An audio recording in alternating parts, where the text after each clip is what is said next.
Selamat datang di Segresor. Kita di sini akan melanjutkan materi terkait fundamental keamanan siber, prinsip utama keamanan informasi. Di materi kedua ini, kita akan belajar dari buku Principle of Information Security, 7 edition oleh Michael A. Whitman, Herbert J. Madoff. Kita akan belajar sistem keamanan informasi yang sering digunakan pada ranah keamanan informasi, yakni prinsip yang harus kita pahami, yang harus kita ketahui karena ini sering kali digunakan pada seluruh keamanan informasi ketika kita ingin mempelajarinya.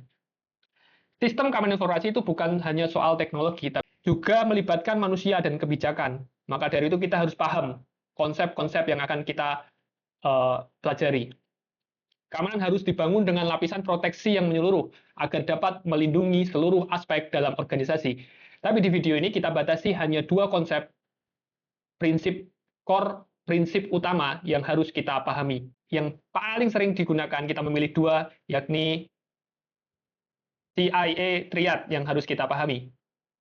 CIA Triad itu bukan sebuah agen intelijen di Amerika Serikat, tapi ini adalah sebuah konsep yang pertama kali diusung tahun sekitar 1970 oleh kelompok keamanan militer AS. CIA Triad ini adalah singkatan dari beberapa konsep, yakni confidentiality. Nah, confidentiality itu adalah maksudnya rahasia. Jadi, suatu informasi dikatakan aman itu ketika memenuhi syarat confidentiality atau rahasia. Artinya apa? Data tersebut nggak sembarangan orang bisa akses, bisa tahu isinya. Seperti itu. Sebagai contoh, data-data nasabah di suatu bank, kita tidak bisa melihat data nasabah teman kita ataupun data nasabah orang lain yang bukan ranah kita.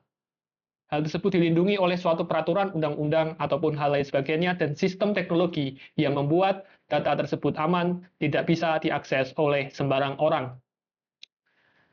Lalu, ancaman-ancaman di confidentiality ini adalah seperti kebocoran data, serangan malware, yang mengakibatkan data tersebut tereksposur oleh orang-orang atau pihak yang tidak diinginkan.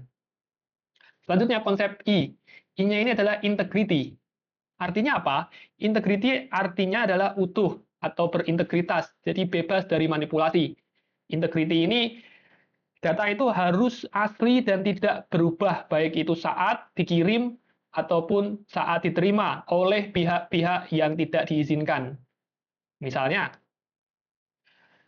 data transaksi keuangan di bank itu harus valid dan tidak boleh dimanipulasi di tengah-tengah. Misalnya kita transfer uang 50 juta ke rekening si B, maka uang yang diterima oleh rekening si B sampai diterima adalah 50 juta. Kita tidak dapat mengubahnya di tengah-tengah menjadi hanya 40 juta.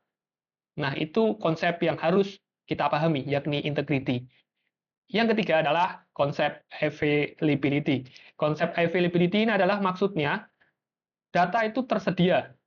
Jadi, saat kita butuhkan, kita menginginkan saldo rekening kita misalnya, berapa, data itu tersedia dengan valid, dan kita bisa mengaksesnya kapanpun berada. Jadi misalnya kita membutuhkan layanan untuk melakukan transfer, ini sebagai studi kasus, contoh transfer ataupun lain sebagainya, data tersebut pasti ada, harus available, bahasanya seperti itu. Lalu, tujuannya itu apa? CIA Triad ini memastikan bahwa data tetap aman, rahasia, asli, tidak dimanipulasi atau rusak oleh pihak-pihak yang tidak diinginkan, dan tersedia data tersebut dapat digunakan oleh pihak yang seharusnya. Konsep kedua adalah AAA model, triple A model. Konsep ini adalah konsep yang digunakan dalam hal manajemen akses. Singkatan ini sama dengan CIA Triad. Authentication, itu apa maksudnya?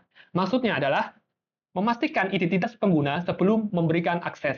Jadi ketika kita mengakses suatu media sosial, seperti Instagram, Facebook, pasti kita dimintai untuk apakah ini terautentikasi bahwasanya itu pihak yang memang sah ataupun berhak untuk mengakses informasi yang ada di sosial media tersebut. Dengan apa?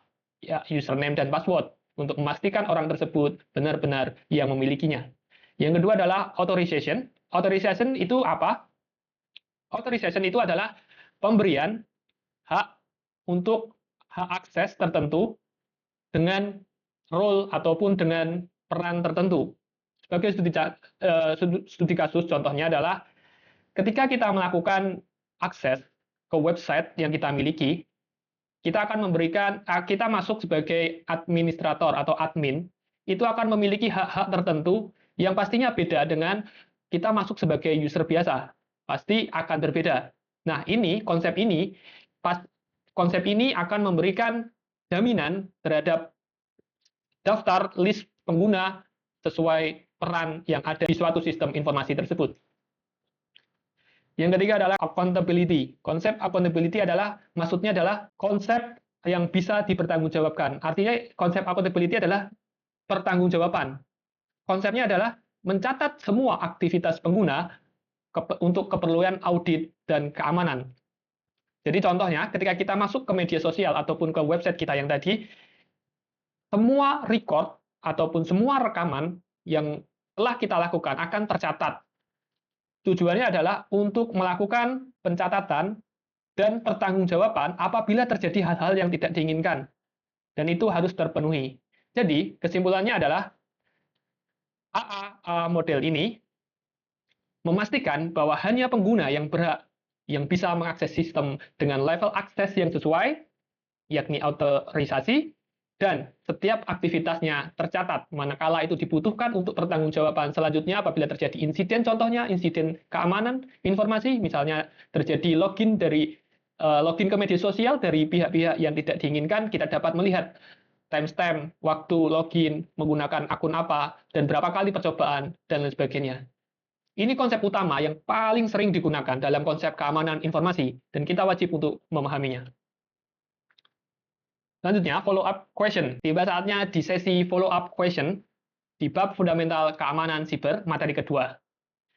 Follow-up question yang pertama adalah, dalam konsep CIA Triad, ada 3, yakni confidentiality, integrity, availability. Nah, dari rekan-rekan, mana yang paling penting dalam keamanan data perbankan, dan sebutkan alasannya. Yang kedua adalah, dalam sistem keamanan akses, ada konsep AAA. Authentication, Authorization, Accounting. Nah, teman-teman bisa kasih contoh bagaimana AAA ini bekerja dalam kehidupan sehari-hari. Pastinya mudah ketika kita tadi sudah saya jelaskan dengan analogi-analogi atau penjelasan yang cukup simpel untuk memahami konsep AAA ini. It's time to progress together with Tegrasor. Terima kasih.